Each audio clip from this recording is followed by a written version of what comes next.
Hello student, मैं किशोर sir फिर से आपके लिए आपका पीएमए का सोल्यूशन लेके आया हूं। और आज का जो हमारा सब्जेक्ट है वो है टूरिज्म क्लास 12th के लिए, जिसका सब्जेक्ट कोड है 337। जैसे कि मैं अपनी पिछले वीडियो में बता चुका हूं कि 6 क्वेश्चन आते हैं और उनको आपको सॉल्व करना होता है। हर क्वेश्चन के दो पार्ट है, उनमें से कोई एक हमें पार्ट सिलेक्ट करके उसका आंसर देना होता है। क्लास 10th के सभी पीएमए अपलोड कर चुका हूं मैं, और क्लास 12th के हो रहे हैं, जल्दी ही वो सभी अपलोड हो जाएंगे। आप सभी स्टूडेंट जल्दी से इन सभी टीएमओ को अपने प्रैक्टिकल के जो पेजेस होते हैं उनमें नोट डाउन कर लें, और सभी टीएमए बनने के बाद इनमें सबको फ्रंट पेज लगाना है। तो उससे पहले हम लोग अपने क्वेश्चन को डिस्कस कर लें कि किस तरीके से क्वेश्चन आते हैं और किस तरीके से हमें उनको करना है। तो चलिए देखते हैं स्क्रीन पर। तो देखिए, जैसे कि स्क्रीन पर दिखाया जा रहा है कि ये आपका टूरिज्म का जो असाइनमेंट है, 2 मार्क्स असाइनमेंट है और जो 20 मार्क्स का है। और ये क्वेश्चन नंबर 1 दे रखा है हमारा। इसमें निम्नलिखित में से किसी एक प्रश्न का उत्तर लगभग 40 से 60 शब्दों में दीजिए। और इसमें 2 ऑप्शन दिए गए हैं, ऑप्शन ए और बी। तो इनमें से कोई एक ही आपको करना है। उसी प्रकार से क्वेश्चन नंबर 2 और 3 ये सभी 2 मार्क्स के हैं, और इनमें से कोई एक क्वेश्चन ही आपको अटेंड करना है। देखिए, क्वेश्चन नंबर 2 इसमें हमें 2 क्वेश्चन दिए गए हैं, उनमें से कोई एक करना है। उसी प्रकार क्वेश्चन नंबर 3 इसमें हमें 2 क्वेश्चन दिए गए हैं, इसमें से भी हमें कोई एक ही करना है, और ये 2 मार्क्स के हैं। उसके बाद जो क्वेश्चन नंबर 4 और 5 है वो हमारे 4 मार्क्स के हैं, और इसकी जो वर्ड लिमिट है वो है 100 से 150 वर्ड्स। इस बात का विशेष ध्यान रखिए कि वर्ड जो लिमिट है उसके अकॉर्डिंग ही आपको उसके आंसर देने होते हैं। ऑप्शन इसमें भी दे रखे हैं 2, ए और बी। तो इनमें से कोई एक करना है, जैसे कि हम पीछे डिस्कस कर चुके हैं इसके बारे में। क्वेश्चन नंबर 5 देखते हैं। निम्नलिखित में से किसी एक प्रश्न का उत्तर लगभग 100 से 150 शब्दों में दीजिए। इसमें हमें 2 ऑप्शन दिए गए हैं, तो उनमें से भी कोई हमें एक क्वेश्चन ही सिलेक्ट करना है और उसका आंसर देना है। और हमारा जो फाइनल जो क्वेश्चन है, क्वेश्चन नंबर 6, ये हमारे 6 मार्क्स का है, और ये परियोजना से रिलेटेड क्वेश्चन होता है। परियोजना तैयार करनी होती है, और इसमें जो वर्ड लिमिट है वो 500 है। तो आप कोशिश करें कि आप इन सभी जो वर्ड लिमिट है उसका ध्यान रखेंगे। चलिए अब जल्दी से इन सभी क्वेश्चनों के आंसर को हम डिस्कस कर लेते हैं। मैं किशोर सर अपने YouTube चैनल सार द इंस्टीट्यूट में आपका स्वागत करता हूं। अगर आप मेरे इस वीडियो को पहली बार देख रहे हैं तो आप इसको लाइक, सब्सक्राइब, शेयर करें और बेल आइकन पर क्लिक करना ना भूलें, जिससे कि मेरे और भी मोस्ट इंपोर्टेंट वीडियो है उनका नोटिफिकेशन आपको सबसे पहले मिल जाए। और अपने दोस्तों को भी शेयर करें, जिससे कि उनको भी इससे फायदा पहुंच सके। चलिए हम इन सभी क्वेश्चनों के आंसर को डिस्कस कर लेते हैं, और फटाफट आप जल्दी से अपने प्रैक्टिकल के पेजेस पे इनको नोट डाउन कर लीजिए। चलिए देखते हैं स्क्रीन पर।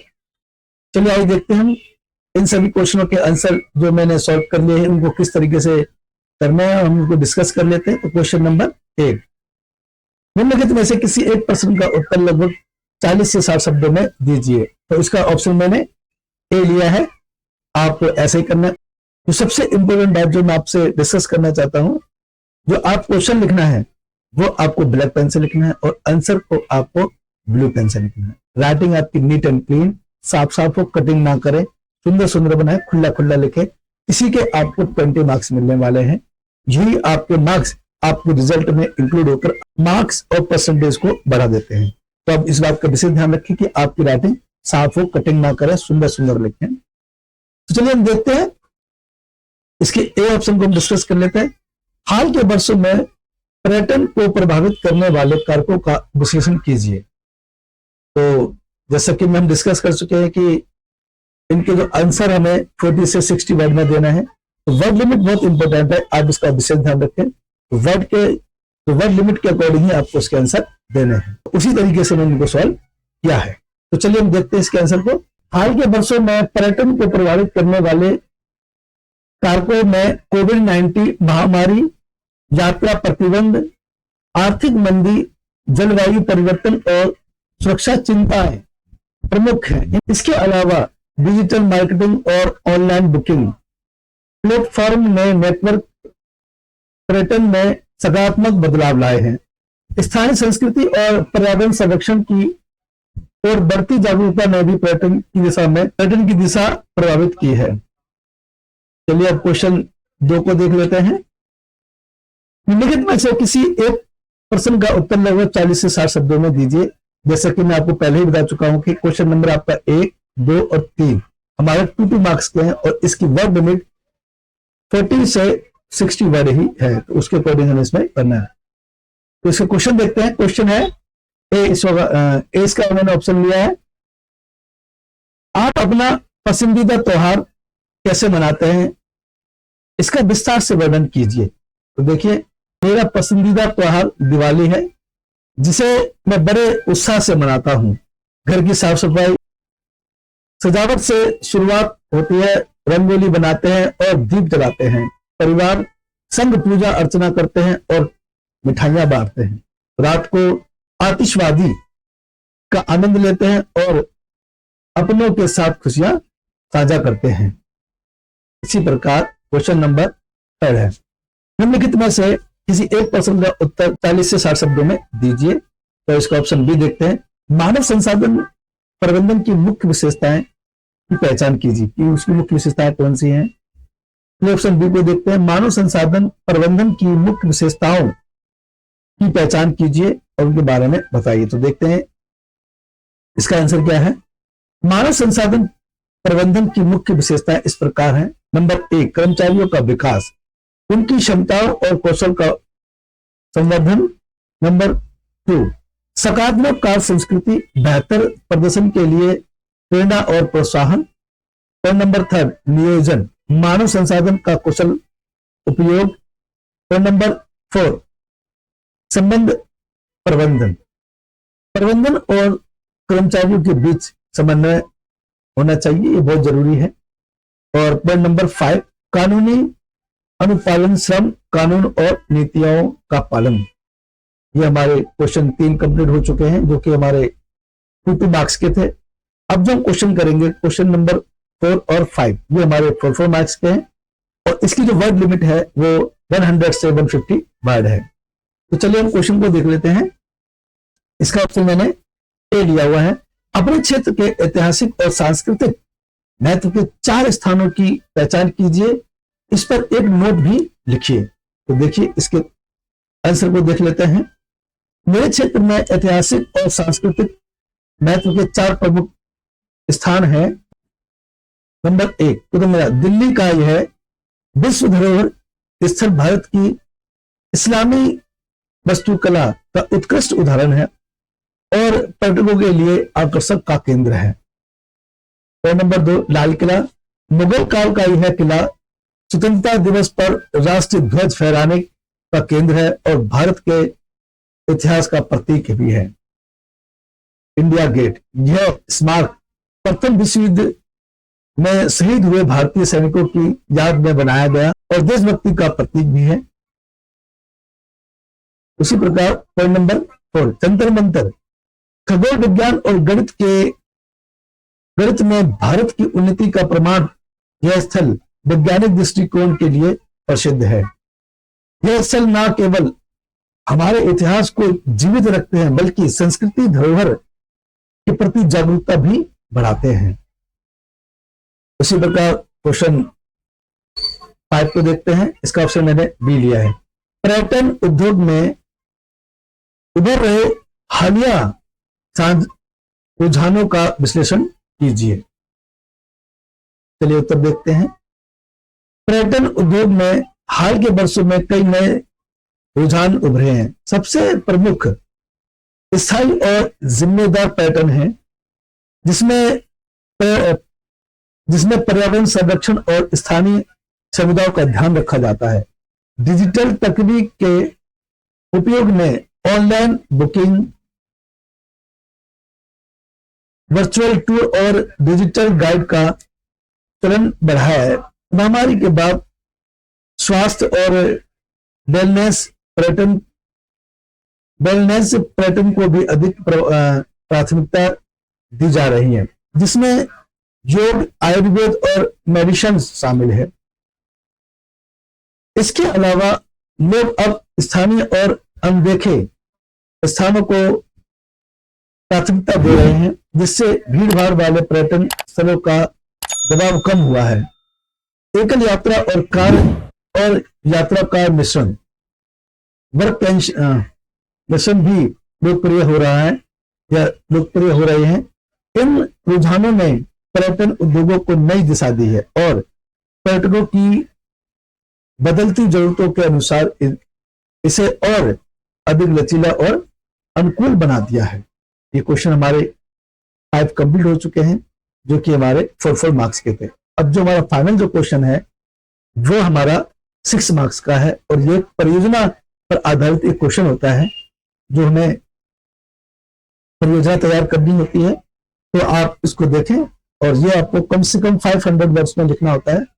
पर परियोजना के अकॉर्डिंग आप कितने वर्ड में लिख सकते हैं। इसमें कुछ तस्वीरें भी होती हैं जो कि आपको उसमें अटैच करनी है, जैसा कि मैंने दिखा रखा है। देखिए, क्वेश्चन नंबर 6 को डिस्कस कर लेते हैं। नीचे दिए गए परियोजना में से कोई एक परियोजना को तैयार करिए। नीचे दिए गए परियोजनाओं में से कोई एक परियोजना तैयार कीजिए। इसमें 2 परियोजना दी गई है, उनमें से मैं एक परियोजना करनी होती है, तो मैंने इसमें एक ऑप्शन को चूज किया है।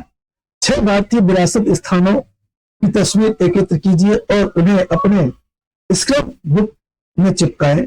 अपनी पसंद के 3 विरासत स्थानों की विशेषताओं के बारे में भी लिखिए। तो देखिए, इस तरीके से आपको ये तस्वीरें आपको गूगल क्रोम से मिल जाएंगी, वहां से प्रिंट आउट निकलवा के अपनी स्क्रैप बुक पे इसको चिपका दें।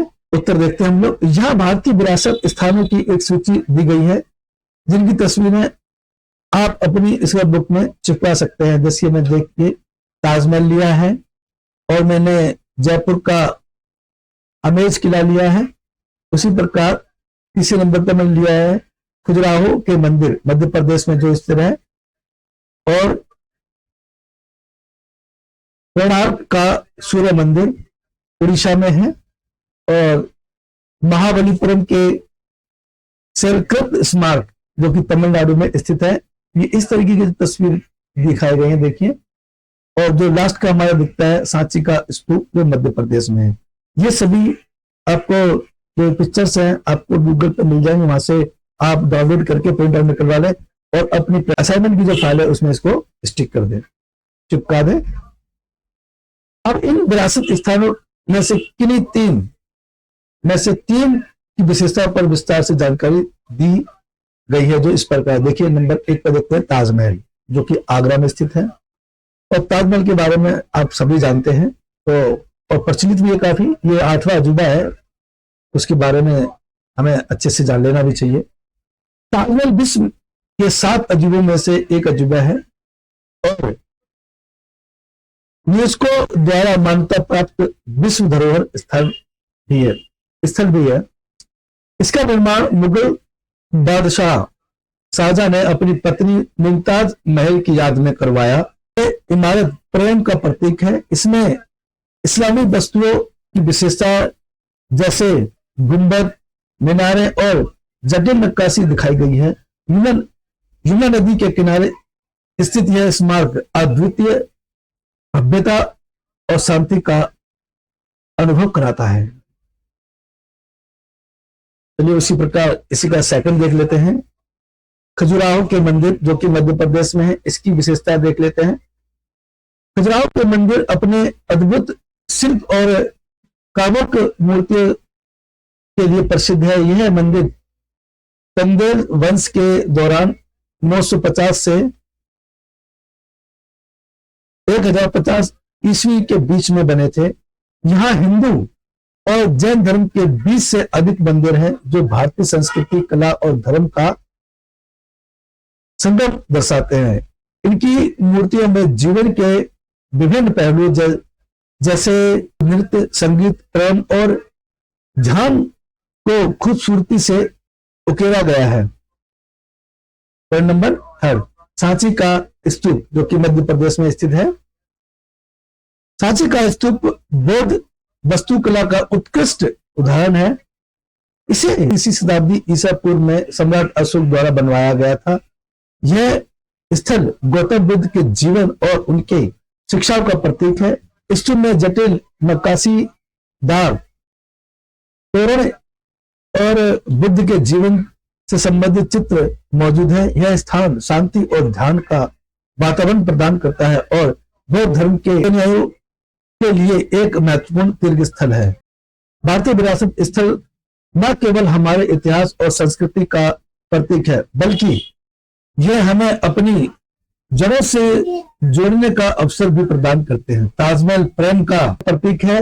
खजुराहो का शिल्प भारतीय कला की ऊंचाई को दर्शाता है और सांची का स्तूप ध्यान और शांति का अनुभव कराता है। यह स्थल हमें अपने गौरवशाली अतीत गर्व करने के लिए प्रेरणा देता है। इस प्रकार हमारे सभी क्वेश्चंस कंप्लीट हो गए हैं 6 के 6, और आप सभी स्टूडेंट इन सभी क्वेश्चन को अपने प्रैक्टिकल की जो पेजेस होते हैं उनमें नोट डाउन कर लें। सबसे इंपॉर्टेंट बात यह है कि ये सभी टीमें बनने के बाद इनको हमें ऑनलाइन अपलोड भी करना है। किस तरीके से अपलोड करना है ये सभी जल्दी मैं अपने नेक्स्ट वीडियो में बताने वाला हूं।